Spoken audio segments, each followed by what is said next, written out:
Well, happy Thursday, everyone, and thank you for joining us again on our free webinar series. My name is Michelle Beebe. I am the Director of Training Services here at the Change Companies.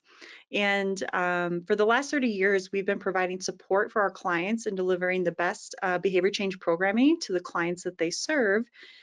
We provide evidence-based solutions, including our flagship product, Interactive Journaling. So today we're going to be talking about part 2 of our Risky Thinking webinar series. Many of you joined us last month on part 1. And Karen today is actually going to be walking us through effective strategies for addressing unhelpful thinking patterns. And so this webinar is a 30-minute presentation with a 15-minute Q&A at the end of the session if you'd like to hold on and kind of participate in that. I'll be collecting questions throughout the presentation, and then we'll kind of address them one by one at the end for the Q&A. Karen is back with us today. She is here to wrap up the series for us. Many of you probably saw her last month on part 1. And she is a senior training consultant for the Change Companies and the retired division director of inmate programs and reentry for Arizona Department of Corrections. She has over 20 years of experience working with justice-involved populations and overseeing addiction treatment and reentry programs in correctional settings. So now please welcome Karen. Good morning. Thank you for that wonderful introduction, Michelle. I appreciate it. And let me get my computer to cooperate with me. There we go. So we're going to begin the morning with a very quick review of what we covered in part 1. And then we're going to go on to talk about specific approaches and strategies and tools. So as we talked about last webinar, our thinking is shaped by our family, friends, and life experiences. Thinking patterns exist on a continuum of healthy to risky. Very few people are on completely on one end or the other. Most of us are somewhere in the middle, and we slide back and forth depending on the situation. But the whole goal is to get your clients to get to more towards the healthy end of the spectrum and to hang out towards that end of the spectrum.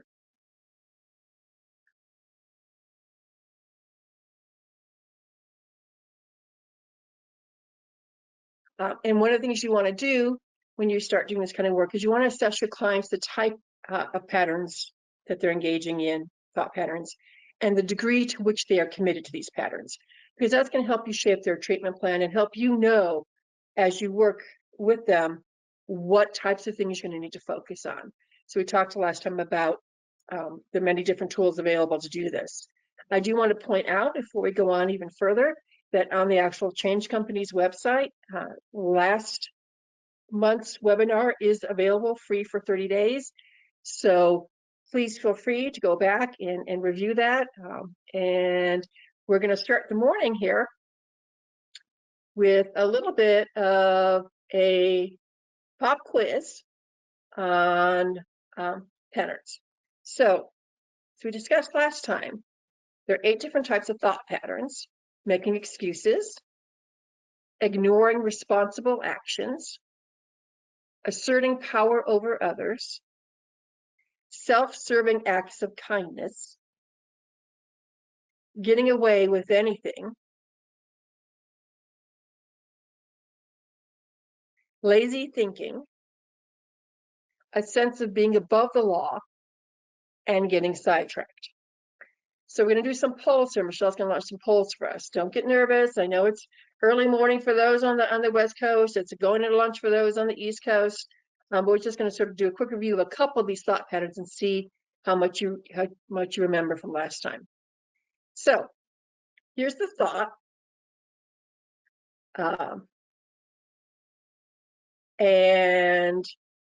Wait a minute, did it go? I think it went ahead. Okay. Anybody who grew up in my neighborhood would do the same thing I did. It's just survival. So is that a sense of being above the law, making excuses, or getting away with anything? Michelle, if you can launch the poll. Yep. Give it about 20 seconds. Okay.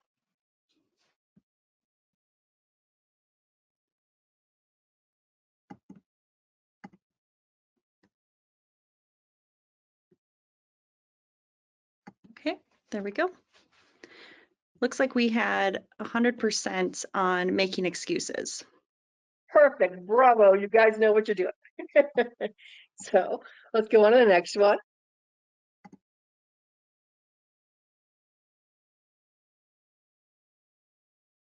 I don't know why my computer's giving me a hassle with progressing here, but okay. So this next one is I'm not worried about making it. All I have to do is stay away from alcohol and my old friends. I'm sure many of you heard this before. Is that A, getting away with anything, B, ignoring responsible action, or C, lazy thinking? All right, we'll give about 20 seconds.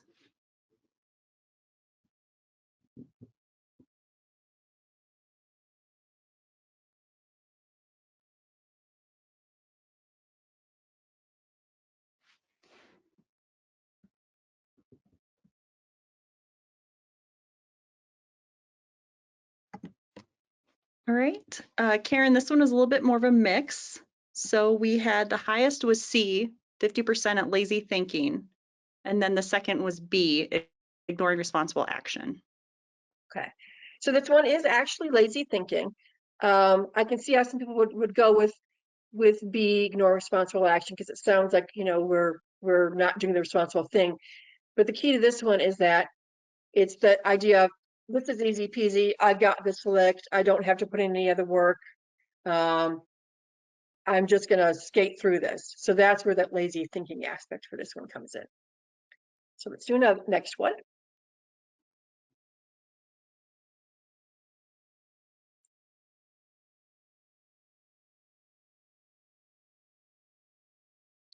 Okay, it does not like. So I'm not sure why it's going to be such a hassle, but we will.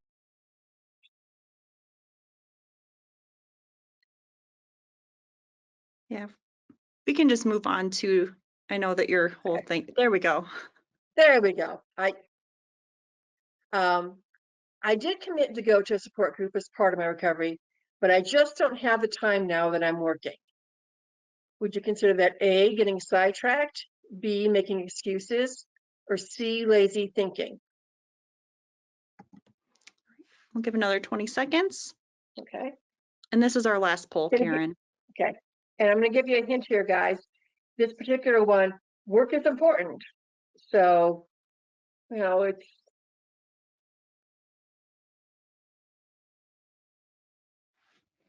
Oh, I think I screwed people up by giving them that hint. Okay, so this one again was more of a mix. 54% said B, making excuses, and 46% said A, getting sidetracked. This one is actually getting sidetracked. And the reason why I said that work is important is because people have to work. So it's not making excuses in the fact that, well, I can't do it, the dog ate my homework type of, you know, thing. It's when you get sidetracked, you may be engaged in important things that need to be done, but you're losing sight of the importance of going to the support group. So that's why it's getting sidetracked rather than making excuses.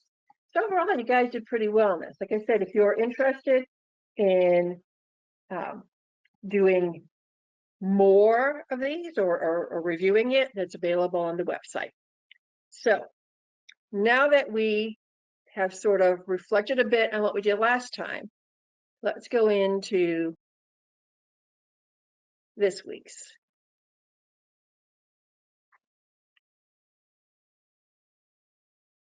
All right, there we go.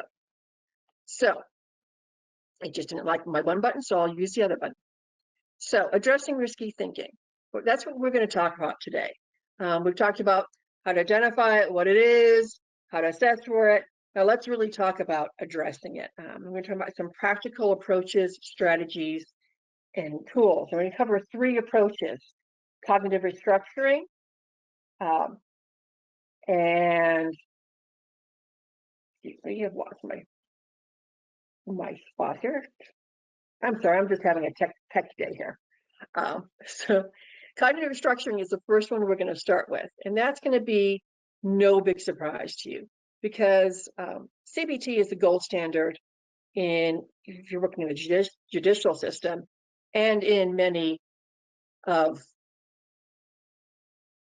our helping professions. So what is cognitive structuring? It's identifying the negative, risky thoughts that lead to negative, risky emotions and behavior. It's challenging and replacing distorted, risky thinking with positive, healthy thinking. So we've identified the thinking. Now we want to change it up, and we want the client to be able to look at it, identify it, and say, okay, what's going on here in my thinking that's leading to outcomes that aren't working well for me? Cognitive restructuring is often manualized, so it can be done by professionals or paraprofessionals. It can be used in group treatment or individual treatment. And like I said, it's forms one of the basis of many of the programs out there that you may already be doing or be looking at doing. So under cognitive restructuring, one of the things we're going to talk about is basic psychoeducation. Basic psychoeducation introduces clients to risky thoughts patterns and how they work. It teaches clients that there's a step between situation and reacting. So when you have a situation, leads to a thought, self-talk, feelings, and behaviors. Now, this may sound like a no duh to you all, but you'll be amazed at how many of your clients have never even thought about their thinking. It's you ask them why something happened, and it's like, you know, why did you hit that man? I don't know, I just did. And so introducing the fact that there are thought patterns and that they can start to challenge these is an intro into them to being able to actually do it. So how do we challenge the thinking? By that, what we're going to do is we're going to use specific tools such as self-talk, thinking checks.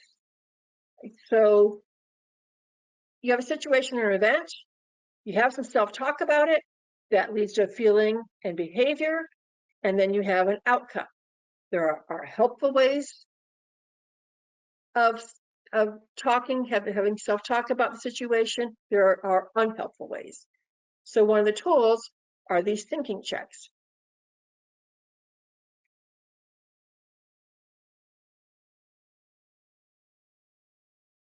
Now, here's a blank one. So what you want to do with a client is you sit and you have them identify situation or event, and then on the one side of the document, they go through, okay, what actually happened? So it's a situation event, my self-talk was this. So, for example, let's use, I had a fight with my girlfriend didn't show up for a event we had scheduled together. So I could have self-talk about that means she's cheating on me, she doesn't care about me, she's a witch, any of that kind of self-talk, which would then lead to feelings of feeling mad, resentful, angry, suspicious. Behaviors might be confronting her, yelling at her, storming out, leaving one of those text messages, which we all are guilty of in the moment. A whole host of behaviors. Outcome may be we end up breaking up, or we end up no longer having a friendship, whatever that relationship is. Okay, so the client fills out that side of it. Then what you want them to do is they go to the right side and they say, okay, what kind of self-talk could I have had? So situation again, friend doesn't show up. Self-talk could be, I wonder if something happened. I know she's been really busy at work lately. Maybe she got the date wrong. All kinds of self-talk I could have about that. Maybe it could just be like, she's my friend and I love her dearly, but she's spacey sometimes in spaces. I'm not the only person she spaces out. So that's going to lead to feelings and behaviors of more of acceptance, maybe some irritation, maybe some frustration, but not that high stakes level feelings, which will lead to behaviors. If I'm probably going to text her and say, hey, we're supposed to be meeting, where are you? Give her a call, follow up with her. Are you okay? You're stranded. Do you need something? It's going to lead to a different set of feelings and behaviors. And then the outcome is going to be that relationship's going to be preserved. So you want clients to take the time to do these in a number of situations. Um, you want them to, they can do it on a formal worksheet like this. They can do it in a separate notebook. You want them to keep them because they can refer back to them later. But this is an actual hands-on tool that you can use with clients to help them start to look and address their thinking. By having it side by side like this and writing it down, they can see, oh, okay, this leads to this chain, this leads to this chain.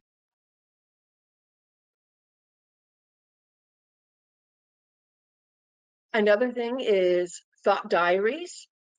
That can be very similar to the thinking reports, but what it does is it adds in an element of rating of 1 to 10 and belief of truth of the thought. So when they're looking at that thought that they had, how strongly were they committed to that thought, or did they sort of work themselves into feeling that way? We have a tendency sometimes when a situation happens and we have that original thought, we just start searching for all the evidence that's going to support that thought rather than searching for evidence that may actually challenge that thought. Again, you want to have clients save them to see the progress. And you want to be able to celebrate when changes and thoughts lead to better outcomes. We often forget this, but that's part of that saving that is because changes in thinking don't happen overnight. They require practice, they require time. So by going back through thought diaries and looking and saying, oh, look, here's a situation, especially if a client brings it to you in a session, a group and individual session, and you can recall a time previously when they had the exact opposite or thoughts and feelings that and behaviors and a negative outcome, you can go back and say, oh, why don't we look back at a couple of months ago? Remember, you had a situation that was similar to this, and let's go back and let's see what the changes in your thinking from today were from then.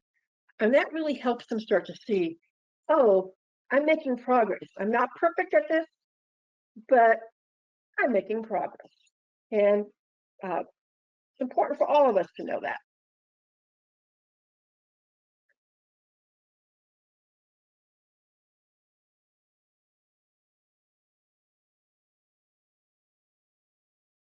So wait a minute.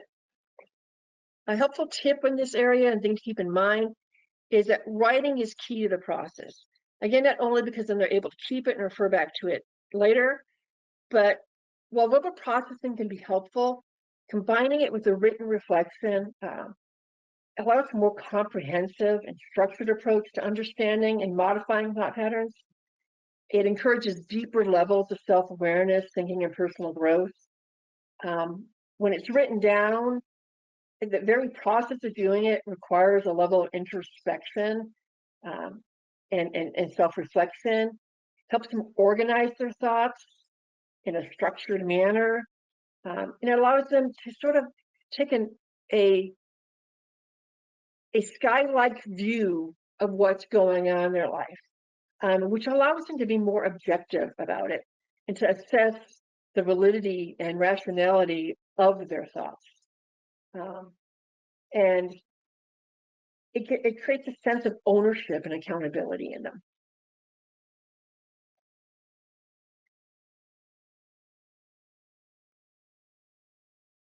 Another tool you can use is identifying feelings. Many of our clients, when we work with them, they're mad, sad, angry. Those are the only three emotions that they identify. The more that you can help them identify a wider range of feelings, the more accurately They can sometimes backtrack to what the self-talk was in a situation. There's a big difference between being mad about a comment and hurt about a comment. But I if I identify that emotion as being mad about it, that's going to start that feedback loop, and that's going to lead to actions and consequences that probably aren't going to be the best. You know, if someone makes a hurtful comment to me, if the only go-to feeling I have is to be mad, I'm likely to lash out in an unhelpful way. If I understand there are wider, many ways that I can react to that, and it's probably more hurt, then my self-talk, I'm going to flip back up to my self-talk, and how I'm going to then choose to respond is going to be different.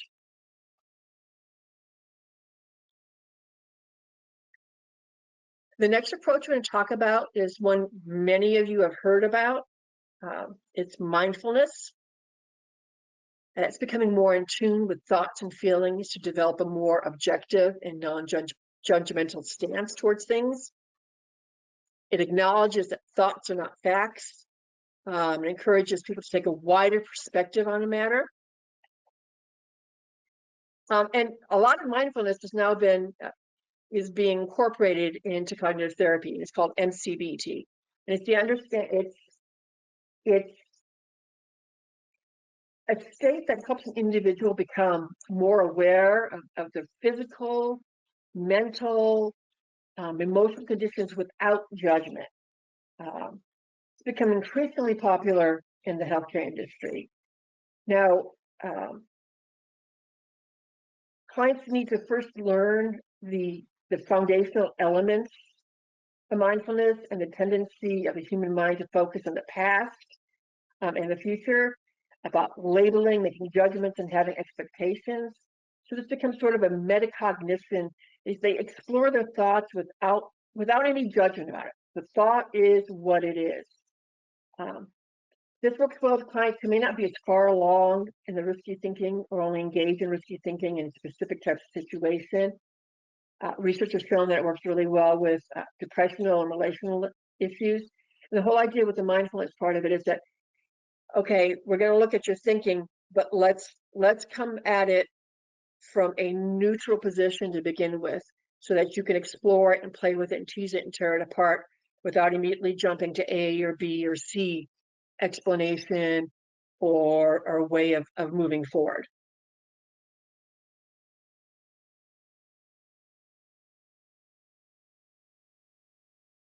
One of the specific tools in this is breathing exercises.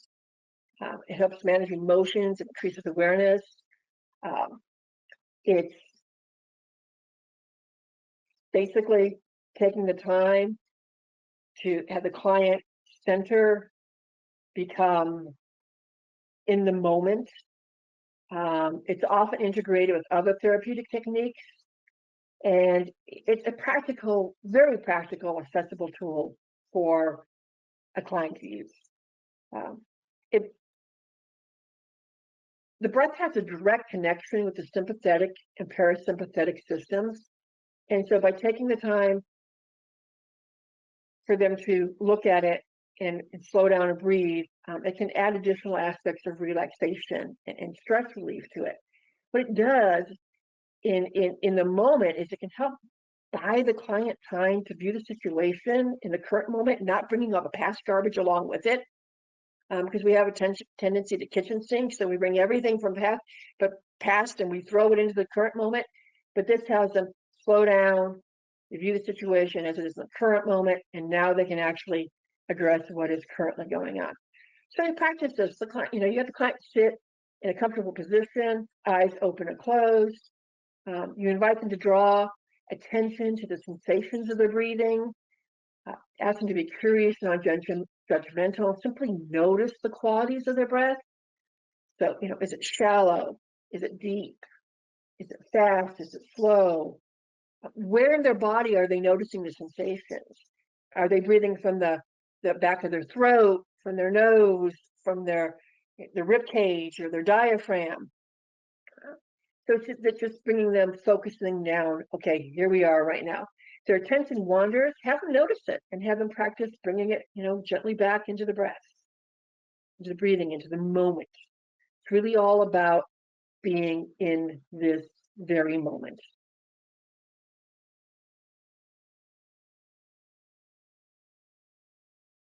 The next is guided meditations and guided imagery. This is a lot of times relaxation breathing becomes part of this.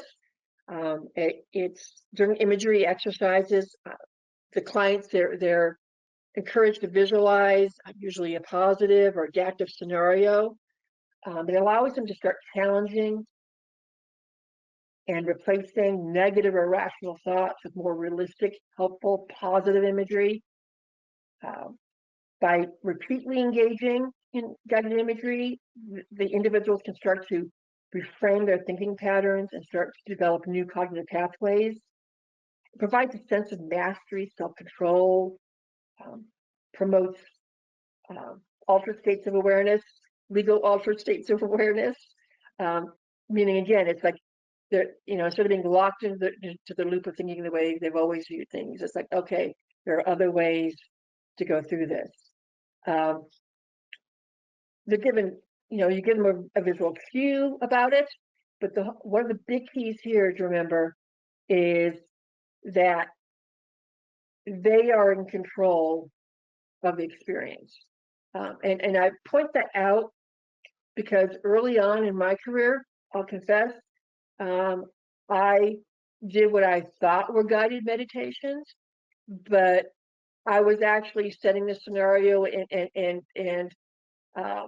instead of asking more general questions about, notice how you feel. Notice, it's like notice the air on your feet, but it's like the whole purpose of this is that you don't want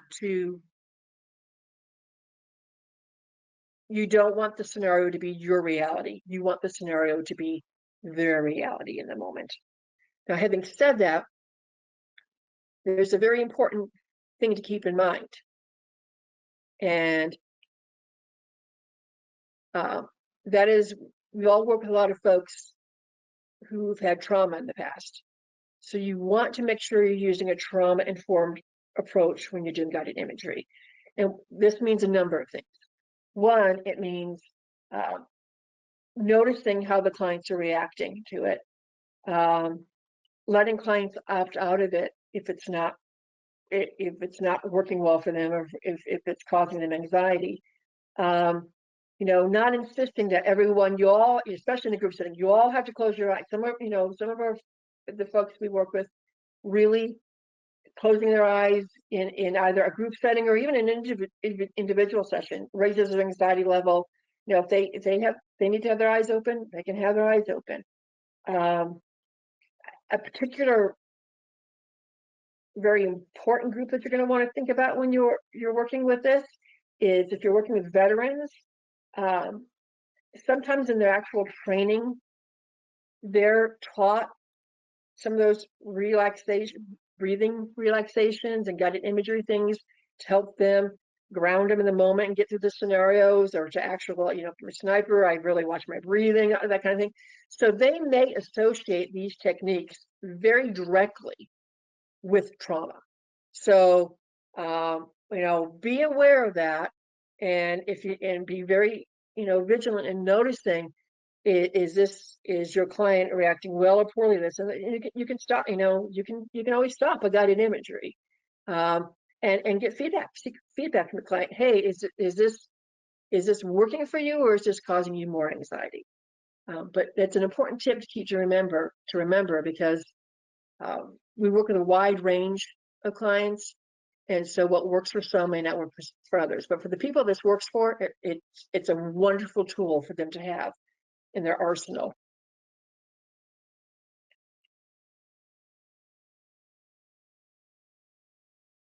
Big one on this, I can't emphasize this enough. Use free resources available.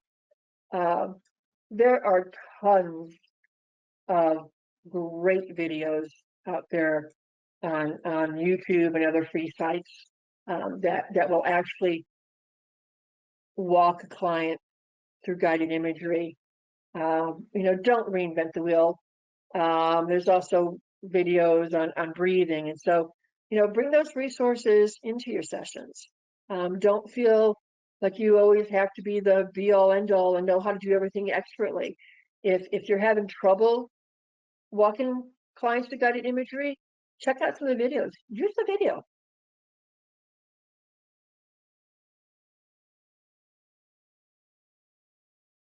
The next approach we're going to talk about is expressive writing. And what that does is it helps identify patterns in thinking and emotions. It helps clients get insight into the types of thoughts and situations that trigger negative emotions. And it helps them develop strategies for managing thoughts and emotions. So when we think of expressive writing, most folks initially think about journaling, writing out my stories, to share my stories, things like that. Journaling is a great tool. As you talked earlier, the connection between writing something down and just keeping it in your head when it's just in your head, it's easy for the mind to start playing games and manipulate it when it's down there. You can be more objective about it. Things to keep in mind with journaling is ideally you're sharing it back and forth with the client. You're able to look at it or they're showing some things in session, a group that they've journaled.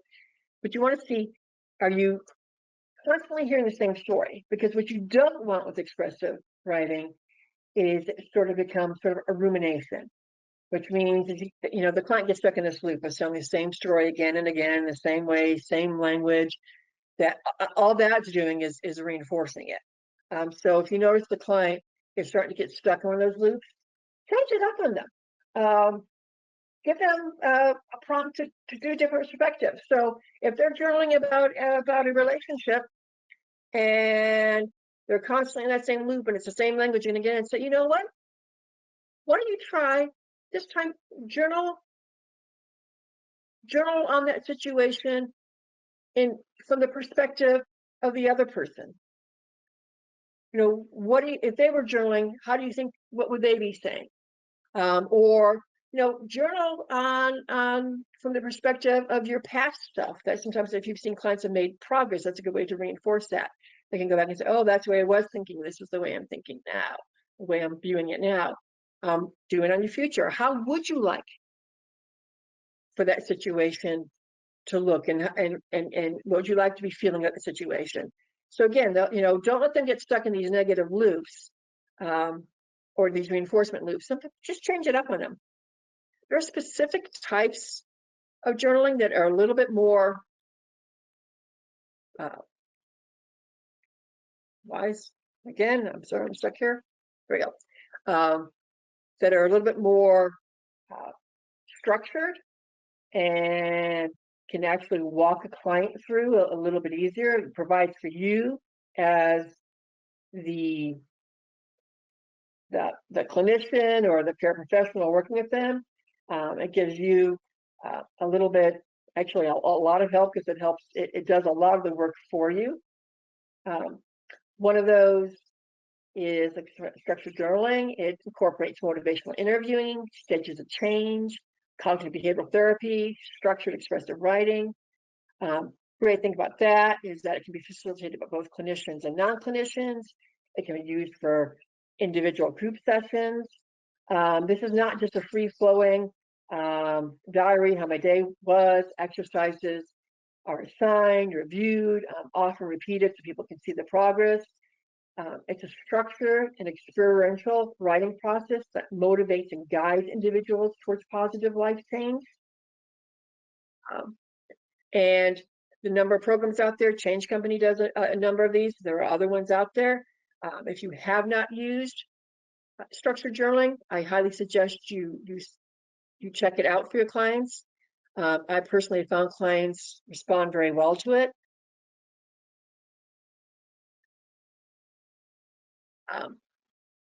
Just giving you a picture of what the journals reproduced look like, you know, what a lot of programs look like. It's, you know, it's given a piece of information, some education. There's the expressive writing element of it. And it's done in chunks and ask open-ended questions for the clients to answer. So it's a way to have them walk through um, through expressive writing in a way that's, I don't want to call it directed because it's still very much client directed, it's client centered. They're coming from where they are in their stage of change and what's going on in their mind, but it's a little more formalized. And again, it's a great tool for clinicians and non-clinicians to use to make sure a client is addressing all the issues they need to address and moving forward instead of getting stuck in one of those loops.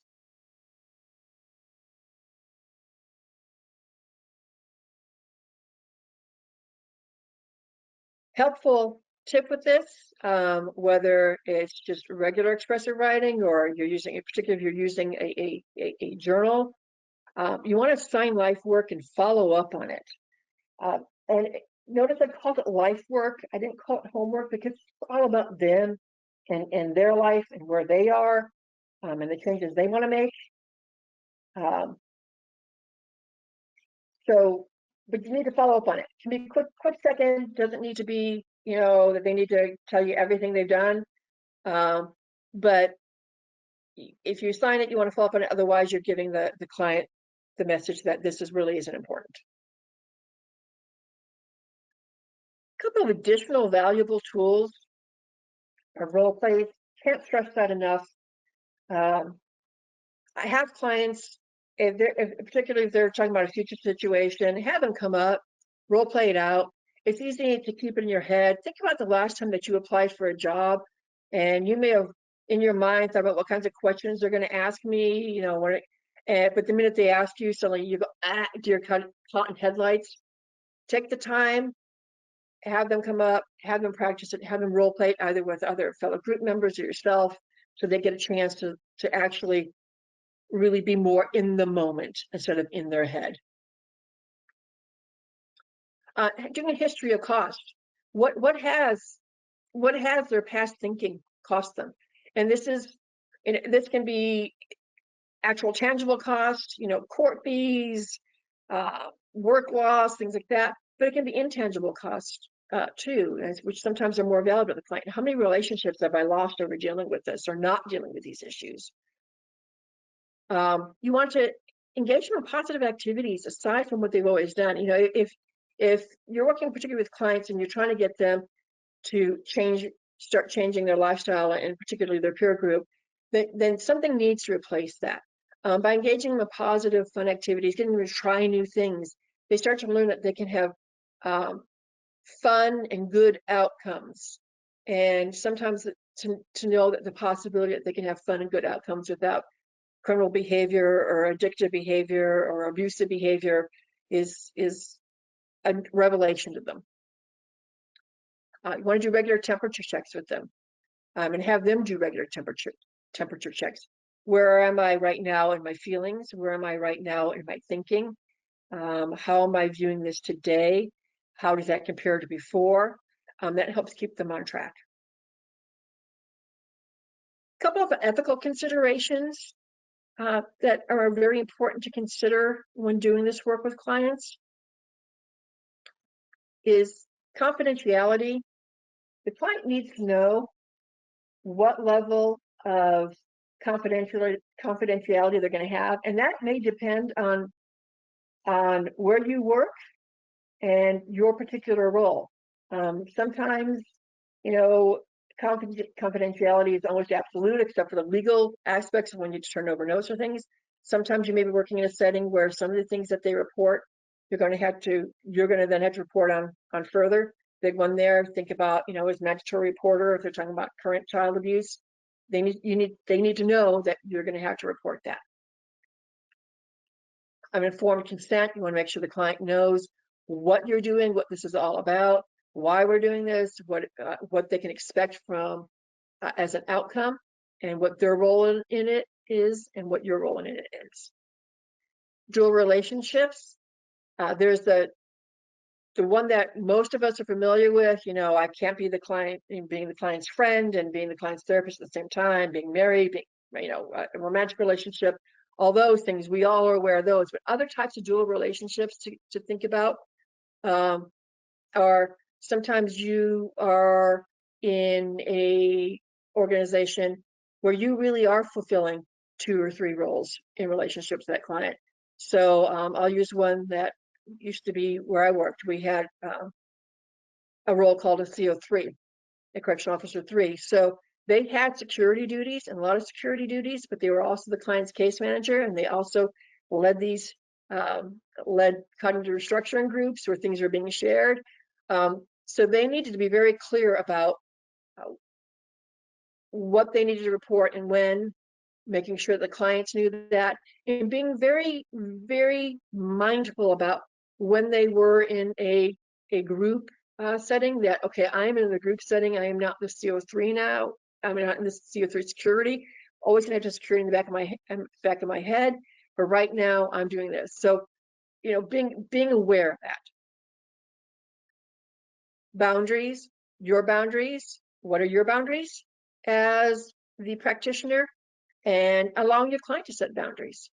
And then if you're working in a group setting, what are the group boundaries? Having those set, those are important to set and make sure everyone understands them before beginning in this work. And then the last one on this, but I cannot emphasize it enough, it's the idea of role modeling. If you are facilitating this kind of work, you need to understand and accept that you are a role model. So, do your best to role model the healthiest thinking you can, but also understand that you're human and you're going to mess up sometimes. And some of the best role modeling is if you do something in one setting, you snap, you do whatever it is, you forget something, it's just taking ownership of it. Sometimes that is the best lesson your client can take, is that, oh, people are human, but the big thing is taking ownership of it so that I can then move on from it. So those are very specific things to consider, some specific tools to look at when you're working and that you can utilize with clients. And with that, I'm turning it back over to Michelle.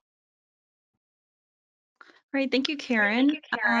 We'll take any additional questions. I know we went a little longer, so apologies for that. I do have one question that came up during the discussion from Cynthia in California, and she wanted to ask about how these strategies change for those with intellectual and developmental disabilities. Okay, that's an excellent question. So first of all, you need to determine where on the scale of intellectual disabilities the client is. Um, if they're mild to moderate, most of these will work very well with them. If they're very severe, um, the research is mixed.